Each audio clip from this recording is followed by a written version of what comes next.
할렐루야. 5월 10일 수요일입니다. 오늘도 주님의 사랑과 은총이 우리 성도님들의 심령과 일터 가운데 또 가정 가운데 함께하기를 주님의 이름으로 축원합니다.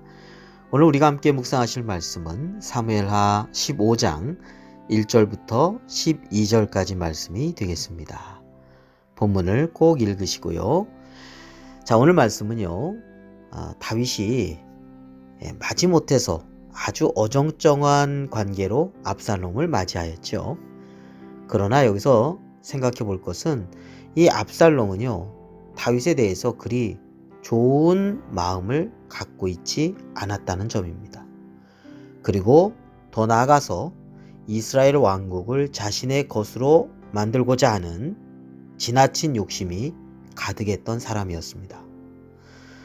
이 압살롬은요, 그때 당시 고대 근동 지방에서 왕들이 자신의 위용을 과시하기 위해서 병거를 타고 또 50명의 호위병을 앞세워서 행차하는 그런 모습이 있었는데 이걸 흉내를 냅니다. 또 왕궁 앞에서 보통 재판을 하는데 거기에 가가지고 다윗의 어떠한 위상을 깎아내리고 백성들의 송사를 들을 재판관을 세우지 않았다, 다윗이. 이렇게 해서 다윗과 백성들과의 관계에 있어서 멀어지게 만들고 자기에게로 마음을 돌리게 백성들의 환심을 사면서 현혹합니다. 또한 무려 4년 동안이나 쿠데타의 계획을 세우고 하나하나 준비해 놓습니다. 그리고 나서 다윗 왕에게 자신이 헤브론에 가서 서원을 좀 이루게 해달라 이렇게 요청을 하는데 그 서원이 뭐냐? 아람 나라의 구술에서 자기 외갓집이죠. 거기에 망명했던 그때에 다시 고국으로 돌아오게 되면 하나님을 섬기겠다 이렇게 했는데 그래서 제사를 드리러 헤브론에 가겠습니다. 이 얘기를 이제 요청을 한 겁니다. 다윗은 정말 순수하게 받아들였습니다. 아유, 하나님을 잘 섬기겠다는데 좋구나 하고서 평안히 가라 이렇게 말을 해줬습니다. 압살롬은 그러나 그것은 명분일 뿐이고 속셈은 달랐습니다. 이 압살롬은 한 200명 정도를 갖다가 초청을 하는데 다 거의 아마 고위 관리였을 것입니다. 이들을 헤브론으로 오게 합니다. 이들은 압살롬의 그런 쿠데타의 계획을 전혀 알지 못했죠. 그리고 그 계획에 이용만 당했을 뿐입니다. 자, 이미 압살롬은 이스라엘 모든 지파 가운데 정탐하는 사람들을 다 배치해 놓고요. 나팔 소리와 함께 헤브론에서 왕으로 선포하게 만들어 놨습니다.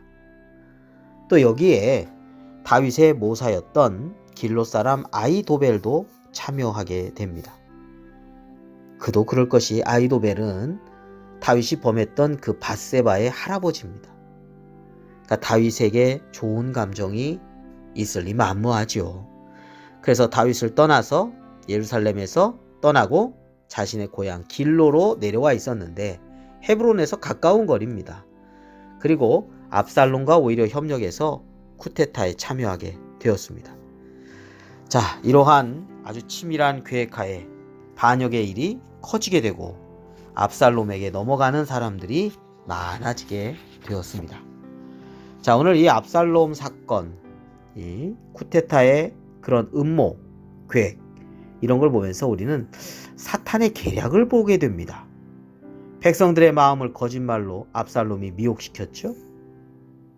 오늘 3절 말씀 보면 압살롬이 그에게 이르기를 보라 내 일이 옳고 바르다마는 내 송사를 들을 사람을 왕께서 세우지 아니하셨다 하고 이렇게 말씀하고 있거든요. 지금 기록한 말씀이 3절에 자, 근데 이 압살롬은요, 백성들한테 환심을 사고자 송사 내용도 들어보기 전에 내 일이 옳다, 내 일이 바르다 이렇게 먼저 이야기를 해줍니다. 백성들의 환심을 사려고 했던 그런 말이 되겠죠. 자, 그리고 나서 함부로 판단하기를 야, 다윗 왕은 너의 송사를 들을 사람을 세우지 아니했어 하면서 다윗의 그 권위를 실추시켰다고 했습니다. 자, 그러면서 올바른 판단을 내가 해줄게. 그리고 아주 호의적으로 입을 맞추고 그러면서 이스라엘 사람들의 마음을 훔칩니다. 자, 압살롬의 이런 행동을 보면서 우리는 마귀의 괴계를 보게 됩니다. 마귀가 어떻습니까? 거지대 압입니다. 지금 압살롬은 거짓말 또는 이간질, 이런 것들을 굉장히 많이 했어요. 아버지 다윗한테 그러지 않았습니까? 아버지 다윗한테도 좀 이따가 나옵니다만 헤브론에 가는데 서약을 지키기 위해서 예배드리러 갑니다. 이렇게 얘기합니다. 근데 예배드리러 간 게 아니라 쿠데타 일으키러 갔거든요. 거짓말하고요.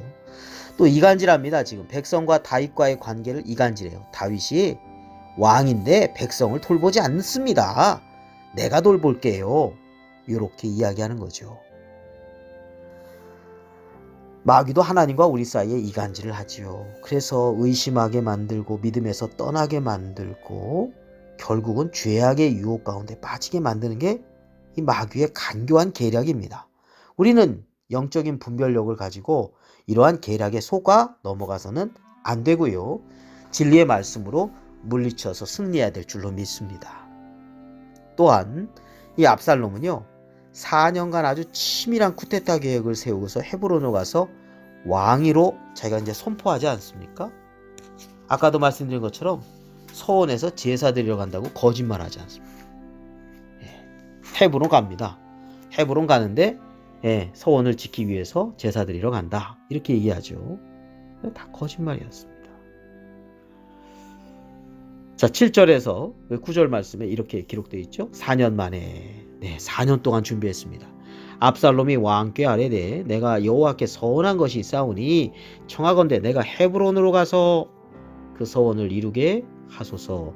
당신의 종이 아람 구술에 있을 때 서원하기를 만일 여호와께서 반드시 나를 예루살렘으로 돌아가게 하시면 내가 여호와를 섬기리이다 하였나이다. 왕이 그에게 이르되 평안히 가라 하니 그가 일어나 헤브론으로 가니라. 이렇게 말씀하고 있습니다.